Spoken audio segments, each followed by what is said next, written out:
বিদ্যুৎ বিভ্রাটের অভিযোগে মালদহের মানিকচকে 10টি জায়গায় চলছিল পথ অবরোধ। অভিযোগ বিক্ষোভ হাঁটাতে গেলে অবরোধকারীদের হামলার মুখে পড়ে পুলিশ, তাদের মারধর করা হয়। এই ঘটনায় আক্রান্ত হন মানিকচক থানার আইসি সহ বেশ কয়েকজন পুলিশ কর্মী।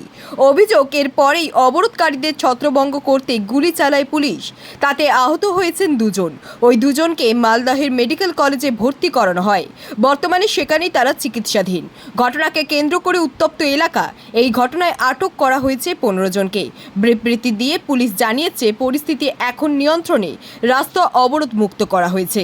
শামসিরহাট যাচ্ছিলাম। শামসিরহাট কি পরিস্থিতি এখানকার? এখানে কারেন্টের জন্য পথ অবরোধ করেছে। পথ অবরোধে আমরা ফেসে আছি। এখন কতক্ষণ পর্যন্ত থাকবো কোনো হিসাব নাই। এটা নূরপুর কলোনি মন্ডলপাড়া। আমরা হাটের মানুষ, বাজার ছেলেপেলা পড়ালেখা করবে, তাহলে পড়ালেখা কিরকম করবে? এখন তো কেরাসিন তেলে দিচ্ছে না, কেরাসিন তেল দিলে 140 টাকা লিটার বলছে। আমরা তেল জ্বালাবো না, লাইনের বিল দেবো। 3 মাস হলে লাইনের বিল কেটে চলে যায়। আবার বিল দিব না, তোমরা লাইন তার কেটে দেবো। আপনার লাইন বিল দিচ্ছে না, আমরা কিভাবে থাকবো? আমরা হাটের মানুষ, বাজার ছেলেপেলা পড়ালেখা করবে, কিভাবে পড়ালেখা করবো স্যার বলেন তো আপনারা?